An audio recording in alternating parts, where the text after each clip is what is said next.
Ariel Helwani following Money in the Bank here in London, England, alongside the American Nightmare Cody Rhodes, who defeated Dominik Mysterio tonight. Cody, congratulations on the win. I must say as well, happy birthday. It was just yesterday, June 30th.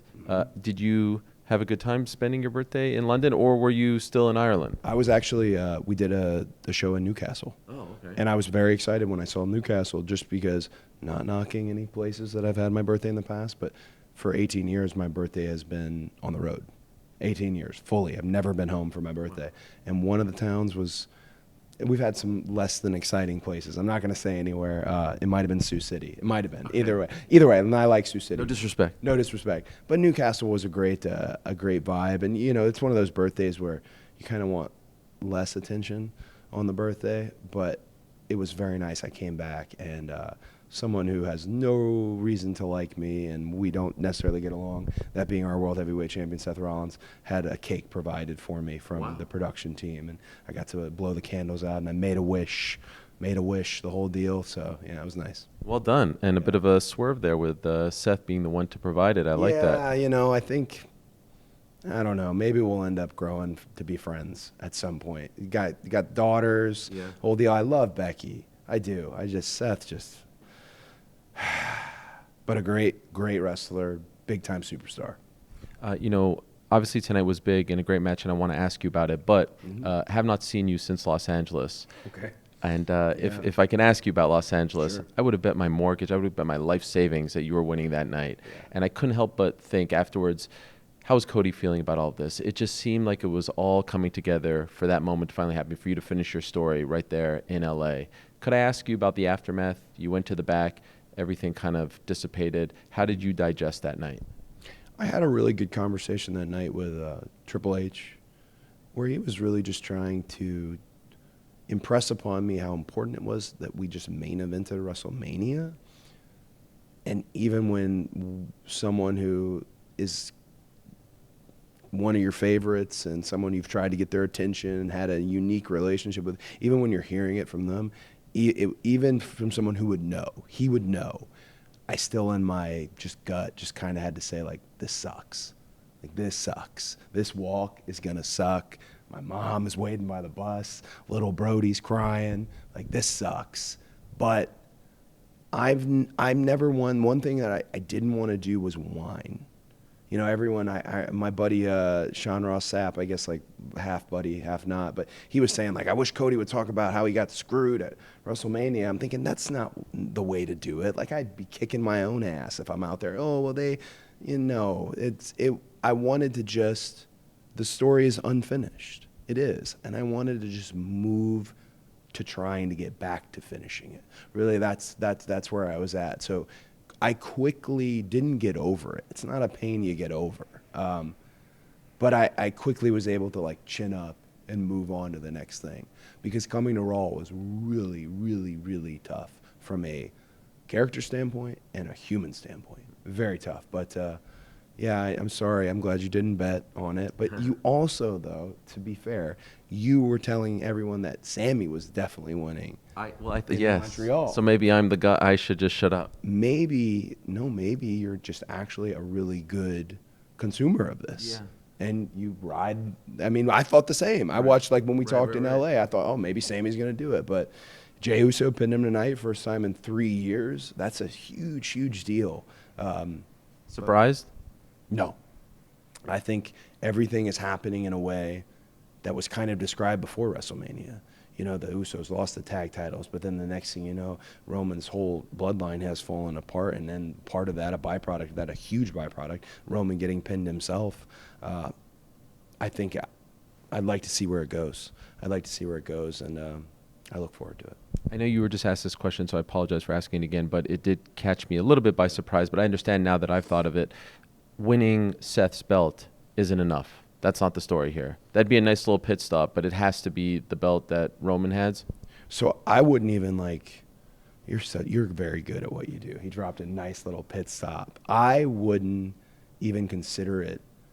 Like, that title is going to, I've pretty good barometer about this business. I was just telling one of my students who told me, he's like, man, everything you said was going to happen. And I arrogantly said, hey, when it comes to wrestling, 9 times out of 10, I'm right. Like 9 times out of 10, just it takes a minute for you to see it.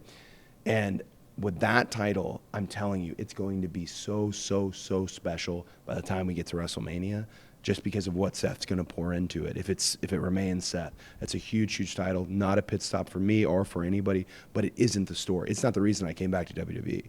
When you specifically come back for, hey, I'm going to win this title that was denied my own, blood, that's still what sticks with you. Even now, I'm like, that's what sticks with you. So winning it would be amazing, incredible. It would be a different story. It's just not the story that I was talking about. And not to I'll harp on it because all the stuff that you've done has been tremendous. But is there ever a period since April? Excuse me, I'm getting emotional just thinking about it. Is there ever a period since April where you're like, man, if they just would have had me go over here, like if it just would have worked out, I'd be, this would be a lot easier and cleaner. You know what I mean? Is there ever straight, honest?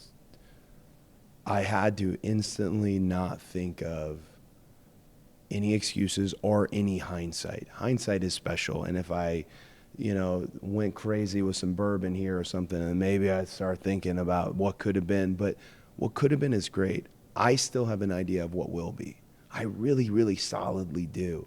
But there's a path to get back where I'd like to be. And I'm doing everything I can to stay on that path. And I had mentioned it in the press conference, but John was the biggest help when that happened, the biggest help. And he talked a lot about losing to Rock and how that felt, how it felt as a man, how it felt as someone on the screen. And I've just kind of followed that, what he said, in a sense of, okay, cool, if this is what we're doing and we're going somewhere else, it's going to be not red hot, not hot, white hot. And the numbers will show. And, man, I want to be part of that. And this team here, this roster, you're going to talk to a bunch of people, and you already have this. This is a very special roster because they know what it's like to be hot, mainstream, to be, hey, we're just sports entertainment, we're just wrestling, and those people love us, but we're not hidden, all the demographics. This team knows right now that we're on a very hot run, and not to take it for granted and to make it keep happening. So it's one of my favorite things about being back here is being a little bit of a senior member of the team, even though I'm new here still, and to see how everybody's working to keep it going. Last one, what's next? I would love it, absolutely love it, if Brock Lesnar would come back to work. I'd absolutely love it. I don't think he's going to, though. Initially, we said, hey, I'll be in every city, right? I gave him my dates, right? I'm about to post those dates again for July. I give him every date. And I think Brock's annual hiatus might be, who knows? And I'm not saying Brock is afraid of me, because I really don't think Brock's afraid of anybody. He's not. He's Brock Lesnar. But Brock may not want to get back into this. He defeated me at Night of Champions, and he went out. A lot of people would like to go out on a win, go out on a high. That may be it for Brock. But I'd love it if Brock came back, because to me it's so weird to leave it at 1-1. Right. So weird to leave it at 1-1. But we'll see. If not Brock, that's a more interesting question. What happens and who's next and what's next? You're going to leave me with that question to ponder myself? I got to think about it myself, actually. Right. Yeah. For now, you can celebrate no the birthday. Stops. No pit stop. No pit that wasn't. I wasn't trying to. No, it's just you're like a pit stop is a good thing. It's a positive. So there's a difference between like a professional and then someone who's an amateur at this, who's but a fan and like is growing and learning. Like you've learned some of these tricks. And no tricks. Here's the thing I always tell Brandy, don't take it for. I always tell her I've been media trained, guys. I'm good. And I say that, and it's the biggest, dumbest thing you could possibly say, because I'm going to get okey-doked bad at some point, but it hasn't happened yet. I know it's not going to happen. Didn't happen today? No, it hasn't happened yet, but... You are very good with the media stuff, just for the record. I like the media. Yeah. No, I like the media, because when I was gone, the media helped prop me up, and I get almost emotional talking about it. They're I look at those faces in there, and I want to win for them, too, but I like the media. You getting emotional?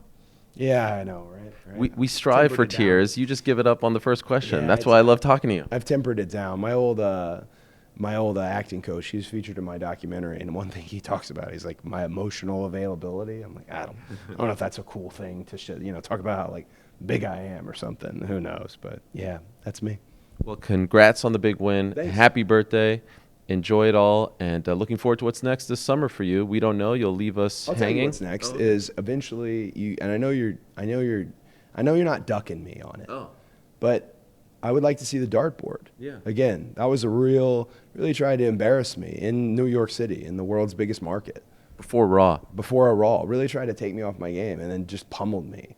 Like, just pummeled me, and then it was over. Like, they move on to the next segment. Like, you've got to be, like, ushered off, you know? So please bring the dartboard back. Lesson number 1, rematch clause in the contract. You didn't put it in there. But you did say we would do it again. Yeah, I did. Yep, I did. So we One were doing it day. again. One day. I don't know what's bigger, that rematch or you versus Roman 2. I would say this one. Well, financially, we're wrong there. But personally, I don't know, you know? I want to win both, guys. Okay. That's finishing the story. The dartboard. Thank you. Thank you, Ariel. Thank you. Very, Pleasure. very Cody Rhodes, everyone. I'm out. Thank you.